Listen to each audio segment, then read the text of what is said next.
The first time I noticed it, I thought it was just my imagination.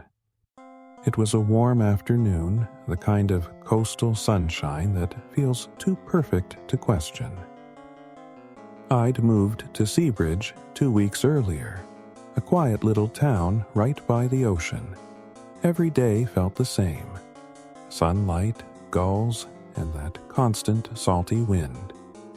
It never stopped blowing here. The locals even called it the breathing of the sea. But that day, at exactly 2:39 p.m., it stopped. Not slowed, stopped. The trees froze mid-sway. The waves out on the shore went still.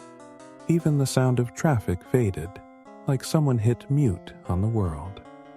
I stood in the street, holding a grocery bag, and for a few seconds, the silence was so heavy it made my chest tighten. Then, 30 seconds later, the wind picked up again. People around me just kept walking like nothing happened.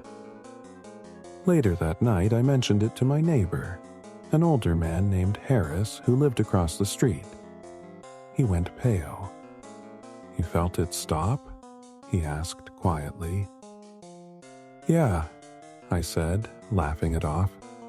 "Weird, right? Like the world paused." He didn't laugh.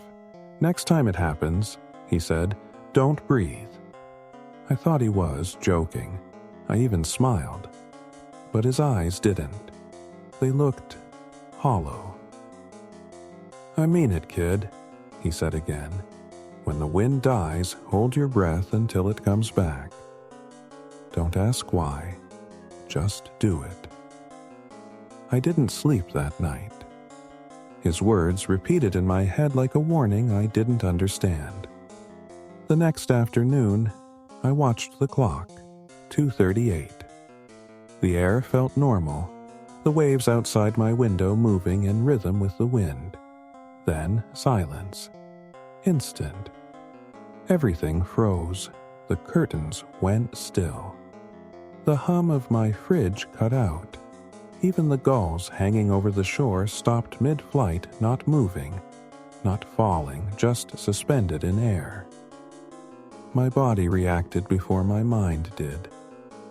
I inhaled sharply. The silence changed. It wasn't empty anymore. There was something under it. A faint, dry sound, like fingers brushing against the glass of my window. I stepped closer, eyes wide. There was no one there, but my reflection looked wrong. My hair didn't move. My chest didn't rise or fall. Because I wasn't breathing. The world felt thick-heavy like air had turned to water.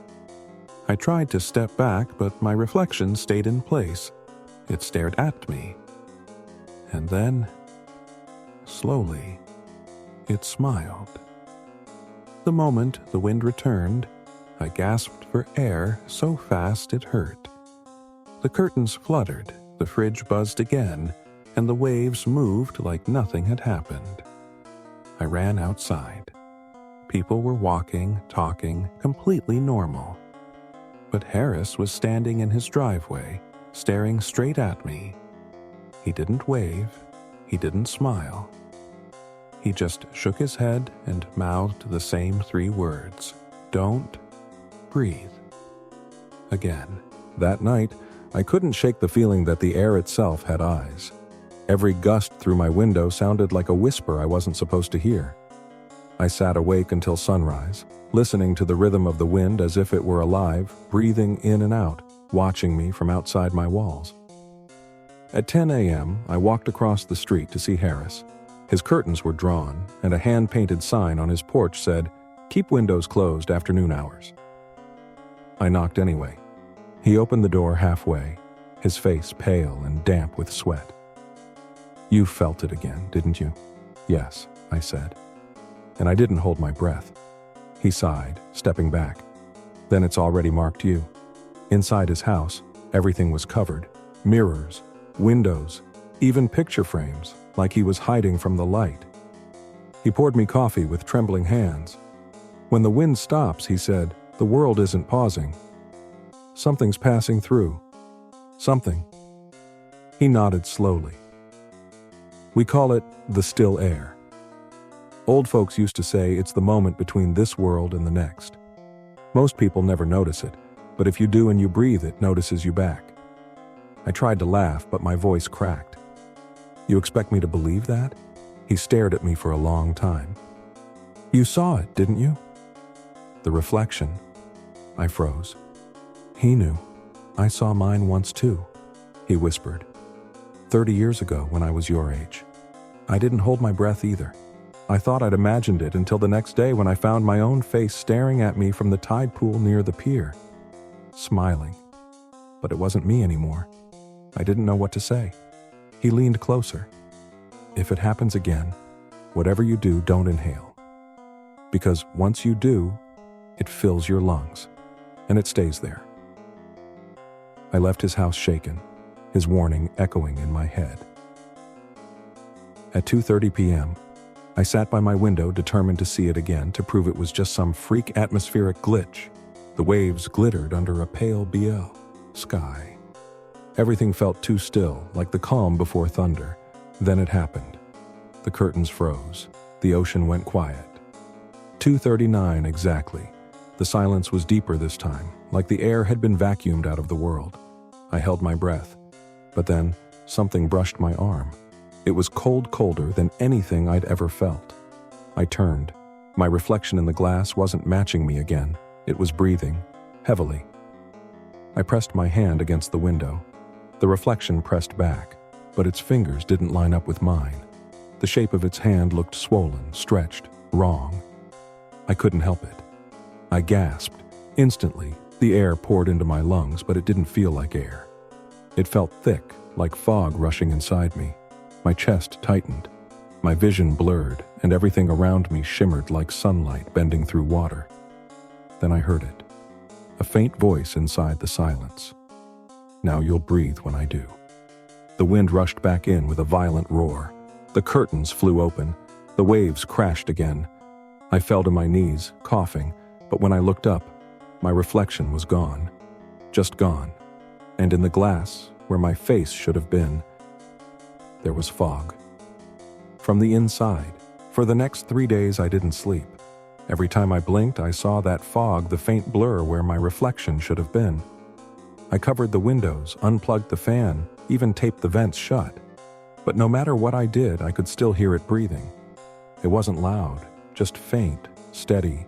Inhale, exhale, like wind against glass, except it was coming from inside my lungs. By the 4th day, I couldn't take it anymore. I drove down to the Seabridge pier, where the air always felt clean and sharp. The waves sparkled under the midday sun. Everything looked normal: tourists, seagulls, kites in the sky. But deep inside, I could feel something wrong. The wind had changed. It wasn't blowing through me anymore. It was blowing around me. When I passed people on the boardwalk, they stared. One woman even stepped back, clutching her child's hand, like she felt it too. The stillness that followed me everywhere. I stopped near the edge of the pier, trying to breathe slow.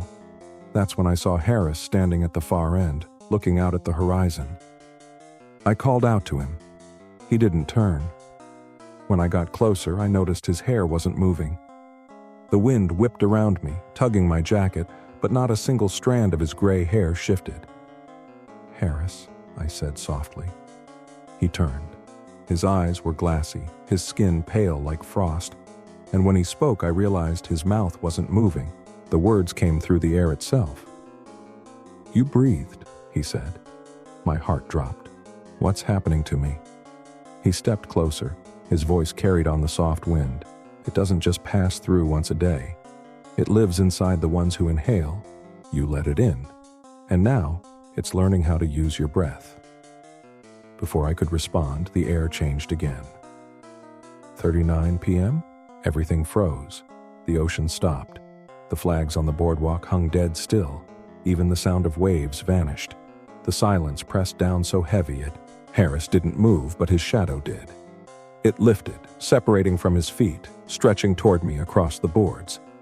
I stumbled back, gasping, but no sound came out. My lungs wouldn't move. The shadow reached my shoes and began to rise. I could feel it, the air inside me turning cold, curling upward, escaping my chest. And in that suffocating silence, I heard the whisper again, "You breathe when I do." The wind returned all at once, violent, roaring, alive. I collapsed to the ground, gasping for air, coughing so hard it hurt. When I looked up, Harris was gone. The pier was empty, but my reflection in the water below stared back. It was breathing, even when I wasn't. If you ever visit Seabridge, remember this: when the wind dies, it isn't peace you're feeling. It's the world holding its breath. So next time the air goes still, don't move, don't speak, and whatever you do, don't breathe. Hit subscribe, drop a like, and turn on the bell. Because next time the story that finds you might already be breathing your air.